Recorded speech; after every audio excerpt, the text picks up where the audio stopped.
Hello, this is Pick, and welcome back to my guide for FTB Sky's Expert Mode. The first thing of interest for today is a building wand, or I guess they're called construction wands these days. In any case, they're easy to make, and they allow you to build in a straight line, as long as there's a straight line of blocks from the source that you're building from. The beginner iron wand isn't great, neither in durability nor building size, but you can always upgrade it later. But what is this expansion for?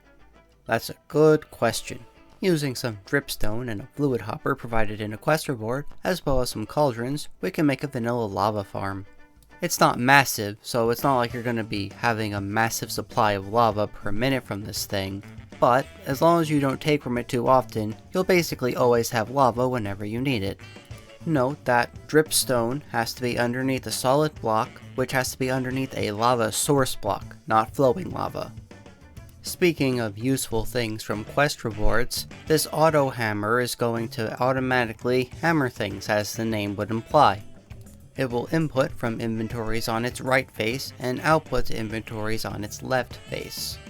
I wouldn't recommend doing it for gravel right now, since you can just make compacted gravel if you need more, and that's much faster than waiting for this hammer to operate, but for sand and dust it does the job very well. If you place a sifter in water and sift sand, it'll act while waterlogged and produce different results than if you were to sift the sand dry. While dry sand gives things like cactus and cocoa beans, wet sand gives salt and clay and other underwater materials. Also, if you were curious, you can speed up a sifter 3 times before you run out of stress units with the hand crank.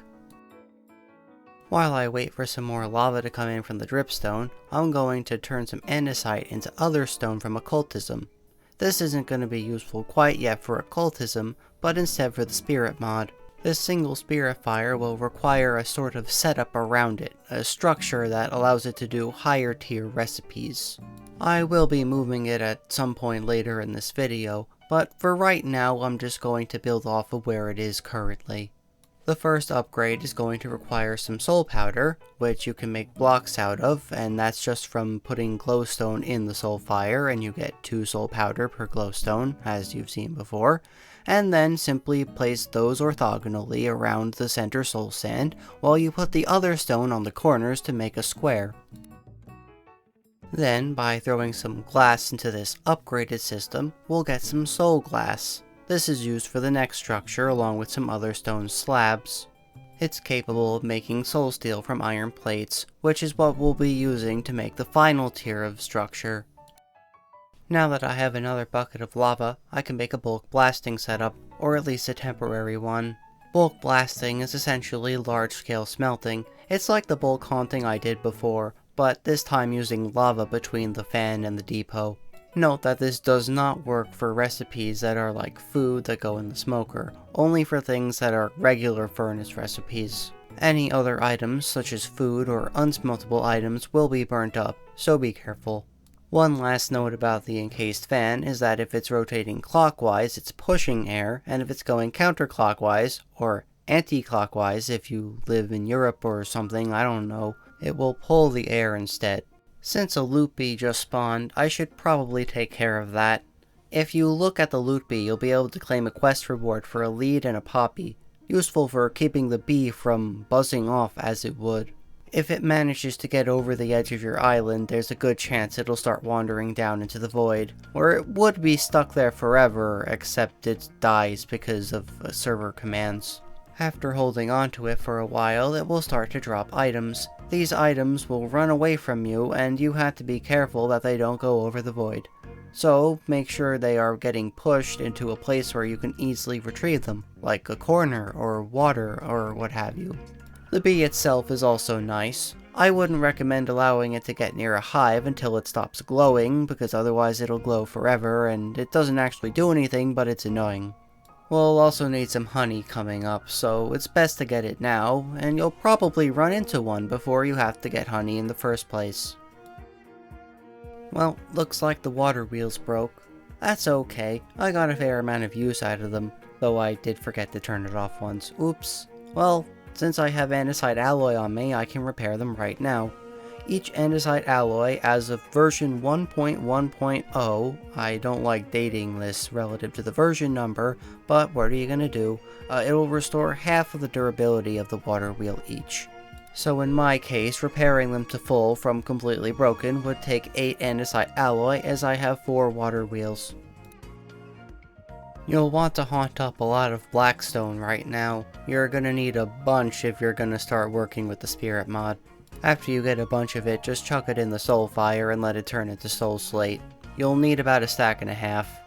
Make about a stack of soul steel, which comes from putting those iron plates in the soul fire, as well as whatever else you need to produce this upgraded altar. Then, we're gonna place down the Schematicannon. So how the Schematicannon works is that you get a blueprint, and using the schematic table, you define the thing that you want to build. In this case, that's going to be the Spirit Concentrator, as listed in the schematic list. Once you pick the right structure, place it down with the right click. Then, rotate it or move it as necessary. In this case, the structure is symmetrical, so rotation isn't necessary. And once it's in the right spot, we can load it into the Schematicannon. It will require gunpowder to run, but that's not really that big of a deal because it only needs 1 for a structure this small. Once the blueprint and gunpowder are loaded in, place an inventory next to it with the blocks that are required. In this case, we've taken down everything from the other Soulfire setup, as well as the new blocks required for the upgraded one. Tell it to go and it'll start firing blocks out. You get to watch it build, almost like a 3D printer in a way. Plenty of structures are in the Schematicannon in this pack, so if you ever don't want to build something by hand and it's like some kind of multi-block machine, or in this case some just multi-block setup, you can use the Schematicannon and it will build it for you. It can also help when planning out factories and such. You can make other schematics of your own if you so desire. Many people use them for building in creative mode on another world and importing it into their survival world, but I'm not here to teach you how to do that. You can look up a tutorial on the matter. Throw an apatite into the soul fire and let it upgrade into a soul crystal. It'll upgrade 3 times, and once it's in its highest form, you can use that to craft a soul pedestal. You'll also want a second one in just a moment. Hold the soul crystal in your inventory and kill a chicken. Be sure to kill a chicken first, and of course that's easiest done by using a chicken palooza pearl. A chicken palooza will net you 28 chicken souls, and then you can use that for future summoning. Now it's time to set up a summoning circle. Place down the soul pedestal in what will be the center, then a circular pattern of regular pedestals around it. You're going to want to count 2 blocks from the center, and then on the third, place your first pedestal. Then, diagonally, count 1 block gap and place it on the second block out. Then repeat this all the way around radially until you have all 8 pedestals placed down. Now it's time to start summoning mobs. The first mob I'd like to summon is a blaze. Place all of the corresponding items on the outer pedestals, and then on the inner one, you're going to right click the soul crystal that has the chicken souls in it. This will place 1 chicken soul onto the center altar. Right click the center pedestal and the blaze will be summoned. Kill it to get blaze rods, or in a bit we'll be making a blaze burner with one of them. Because I'm relying on Peat for early game power, I'm going to definitely want to make more of it. The way to do this is to first craft some dry peat bog in the supercooler. You could make them in the mixer, but the supercooler has much more efficient recipes, so it's definitely preferable to use it once it's available. Peat turns into saturated peat when it sits next to water on any of its 8 sides. This means that you can set up 1 block of water in a center of 8 peat blocks and all 8 will ferment at about the same speed. The process is somewhat slow and RNG reliant, but that's why we're doing a lot of it at once. This way, it'll go much quicker because there are many more objects ticking at the same time. Early on, saturated peat lasts quite a while, so don't be worried about running out of power at this stage when you're not automatically using it. As per usual, we're going to be doing something else while we wait for the peat to go. Now I'll be making a soul cage, which is made by tossing a soul lantern into that soul fire setup we have. This will allow us to construct a blaze burner with some more iron plates. this is going to capture a blaze that we can summon like any other, and that will be a heat source for both create processes and other things later down the line. To capture a blaze, simply right click on it with an empty blaze burner. Also, if you were wondering, the peat bog turns green when it's ready, then just pick it up with a shovel. It takes longer to smelt a peat bog than most other objects in a furnace, but that's why you just let it go while you're doing something else. Again, you're not going to need too high of a peat rate right now. You might later if you rely on it for larger scale power setups, but for right now you'll be able to get away with just putting a little bit in at a time. And there's the blaze burner. Not much else to say about it. I think now's a good time to give a home to our loot bee friend. He's going to need a place to live if he's going to make honey. Thankfully, beehives have an easier recipe than vanilla. Or well, I guess obtainable is a better word, but you get the point. Make sure the beehive has flowers next to it, that way it'll be able to pollinate off of them. A trick of note is that you can bone meal any flower in this pack much like you would tall flowers in vanilla, and it'll produce more of the same type of flower. Sometimes it'll make more grow around it, other times it'll just pop them off as an item. Now it's time to actually make use of the blaze burner. You're going to need to place it underneath a basin. Now, normally you would never want to put a valuable object right above the void like I did. Thankfully, because it's a create block, you can always shift right click it with a wrench to retrieve it, and so you don't have to worry about the item popping off and falling into the endless abyss. To use the blaze burner for its blaze burner recipes, you're going to want to give it furnace fuel. The burn time is pretty much equal to the time it lasts in a furnace. If it's not, it's definitely proportional, so one coal will last 8 units of time, and a plank will last 1.5 units of time. This doesn't correspond to recipes, however. In this case, I'm making primitive slurry. This means that I'm going to be running a stack of gravel through it, and 1 coal is enough to run all of them. That would be 16 crafts in this case. So if you want to think about it as number of item processes, this would be 2 items per fuel unit instead of 1. I should mention that we do have tiny coal in this pack if you want to be more efficient. That would be 1 coal crafts into 8 tiny coal, which melt 1 item each. But since I have bulk blasting at this point, fuel units really aren't that important to micromanage. By running some redstone through the supercooler with the primitive slurry I just made, I can make some gold shards, which can then be compacted under a heated blaze burner into gold ingots. Also, since we're preparing for honey collection, make sure to put a campfire underneath your beehives. That way the bees won't try to attack you when you eventually take the honey. Now that I have a bunch of gold shards, I can process it in the same way we processed that primitive slurry in the mechanical mixer with the blaze burner. If you're wondering why I always default to the hand crank for the mechanical press, it's because it uses a disproportionately high amount of stress units to process things, especially relative to the speed it goes at. It can work really slow, but it's too slow that I really want to be using it for. Otherwise, I'd have to take the entire machine down every time I want to process things in it, and it's just easier to do it with the hand crank. You could always use more water wheels if you wanted, though. Blazes aren't the only thing you can spawn with chicken souls. How about we try a bee? This will allow honey production to be just that much quicker. Make sure to grab the bee with a lead before it goes off into the void. Unfortunately, the void is in fact not a beehive and will in fact not produce honey for you. Also, in case you were wondering, any spawn egg in JEI that is still visible likely has a summoning recipe involved. So if you ever want to know how to summon one of the summonable mobs, just look up the recipe for the spawn egg. Speaking of things that are somewhat slow and involve living creatures, how about we get around to making a grass platform? This will allow mobs to spawn on it, and I'm choosing to build it by the mob farm for a reason. So, if you just make your grass platform and right click on the dirt with pasture seeds, it'll turn the dirt into grass. And then you just wall it in and wait, really. I'll periodically check on it to see if anything has come in. Time to use a bunch of machines to craft a bunch of things in quick succession. First, I'll squeeze a blaze rod to get more blaze powder out of it than you would by crafting it by hand. Turn that, some gunpowder, and some coal into fire charges. Then, take a bucket of lava and put it in the supercooler with some gravel to make a magma block. This is the easiest way to make magma right now. While that's going, I'll melt some honey down in the melter.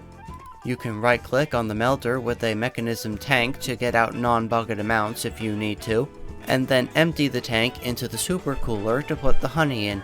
A magma block, a fire charge, and a redstone dust make crystallized amber. The easiest way to make obsidian is to put a magma block onto a depot and wash it with water. I guess now we have done every form of bulk processing Create has to offer. Since fans aren't too expensive, you might as well have one of each. And that's the experience obelisk ready to go. You can store all of your experience in it, and you won't have to worry about losing it when you die. And if you have pipes, you can also pipe out the cognitium to use it as a fluid in crafting and such. However, because we made some earlier from the mixing cauldron recipe, I happen to have a bucket of cognitium ready to go. You'll have to dump a bucket of it into the super cooler. Then you'll have to put in any type of sapling, a corresponding colored dye in blue, green, red, or purple, and finally, a Botania petal. If you did not get a Botania flower from a loopy or something, you can craft floral fertilizer using bone meal and dyes, and then use that on grass like you would bone meal and it'll produce mystical flowers. This will create an archwood sapling. Plant an archwood tree and grow it. They grow from one sapling despite being rather large trees. A nice benefit of archwood is that you don't have to saw it to get planks. You will still have to saw other things like oak and spruce and whatnot, but archwood gives you a readily available supply of planks and slabs and other things that might require just any type of wood. In addition, you'll be able to craft some certain things from Ars Nouveau now. This includes the Imbuement chamber, which is a major step forward in Ars Nouveau's progression system. To use your Imbuement chamber, simply place an item in it and it will process on its own. It will process faster if you have source in a source jar nearby, but we haven't made any source yet, so we'll just have to let it run.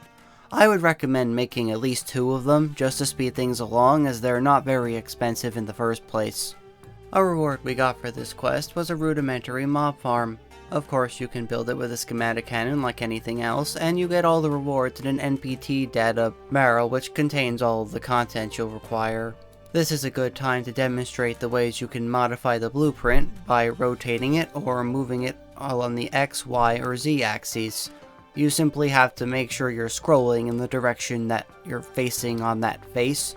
Like if you're facing the X direction, it will rotate it in the X direction. Scroll up to move it away, scroll down to move it closer to you.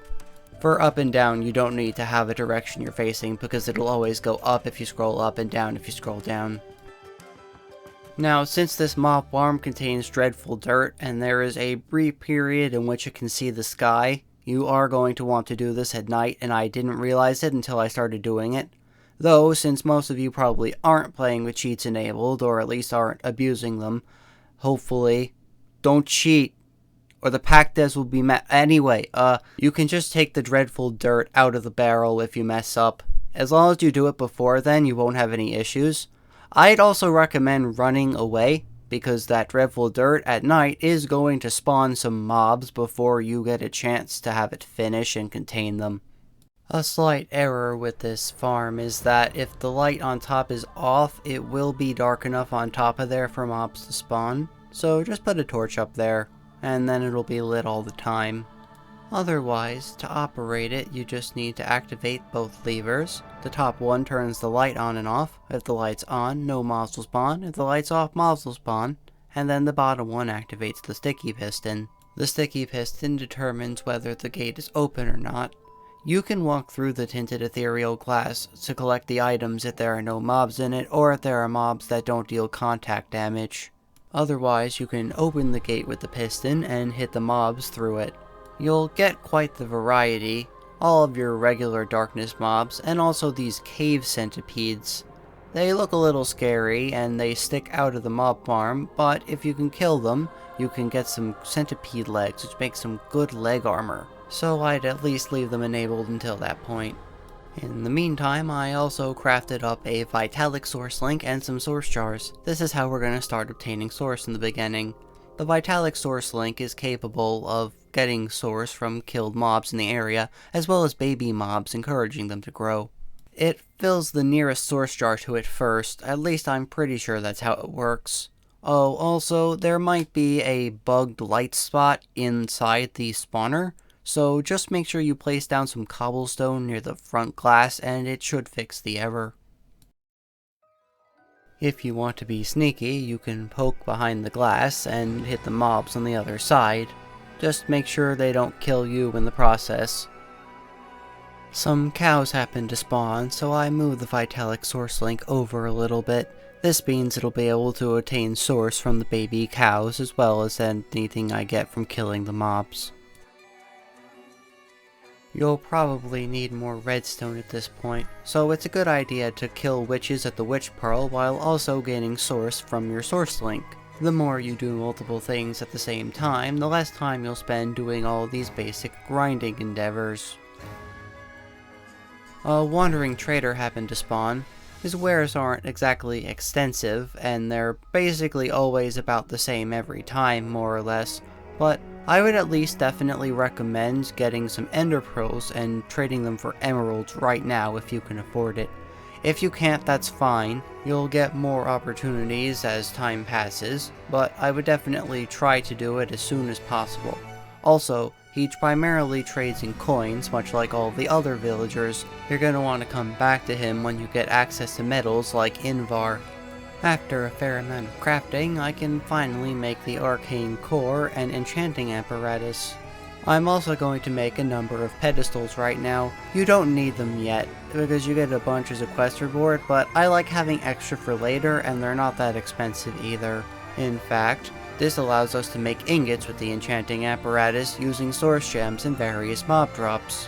So you don't have to do that whole gold in the basin with the press nonsense. You can actually get iron ingots instead of that substrate stuff, and you can even get zinc, which was previously unobtainable. You'll need to have both pedestals and source jars nearby the enchanting apparatus for it to function. Of course, the source jars will have to be filled with an amount of source for whatever you need to craft the recipe. It will work as long as both the source jars and the pedestals are within a 5x5 area of the center arcane core. That's 5 in diameter, not in radius. The only other thing you need to do after that is put some primitive slurry in the supercooler with one of those catalysts, which, by the way, has a neat looking texture, right? I wonder who drew it. And each catalyst will turn into 2 ingots for a pretty good profit margin. At this stage, a whole lot of things open up to you. You can venture into pedestals, you can upgrade your stress production, make a better or expanded mob farm if you wish, try to automate those witches to get automatic redstone, or venture your way down to the coke oven and pure daisy to get to that ending mana pool of the progression line.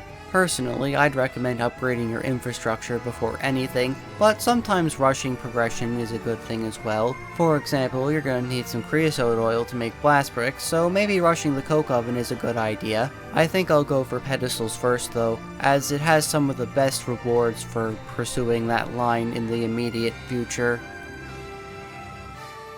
In order to get into pedestals, we're going to need a few different things. To get started, let's make a butcher's knife from occultism.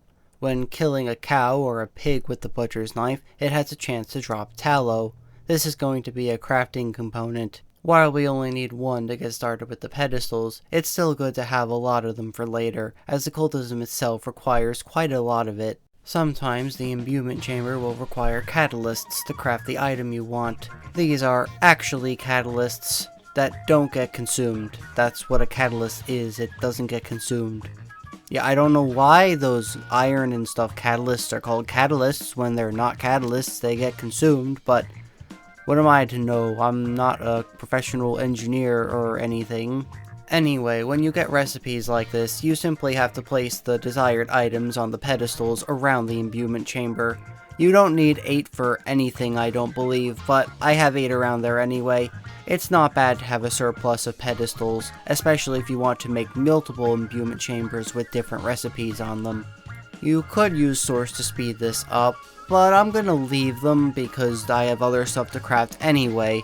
Remember, it's only worth using a resource if you're gonna be sitting around waiting for it. Otherwise, it's more efficient to just be patient and go do something else that you have to do regardless. The one thing I don't have readily available to make this thing I want to make is mushrooms for fermented spider eyes. In order to get mushrooms, you can use some mycelial spores on dirt, and that'll convert it into mycelium. You also happen to get a Silk Touch shovel as a quest reward, so all you have to do is mine them up with the Silk Touch shovel, and you'll be able to sift them to get mushrooms as a byproduct.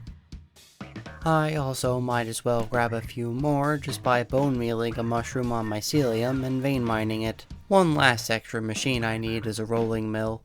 This turns ingots into rods and plates into wires. You can input things automatically using a hopper. I'm just going to make an iron hopper because I'll definitely have use for it later, and since you don't really need to automate this thing yet, the hand crank is more than sufficient. Now all I have to do is put all the crafting ingredients on the pedestals, get some source, and then put the gold rod in the center. Just remember that if it doesn't have enough source, you won't be able to start the craft. Unlike the Imbuement chamber, the Enchanting Apparatus does consume the items on the pedestals around it.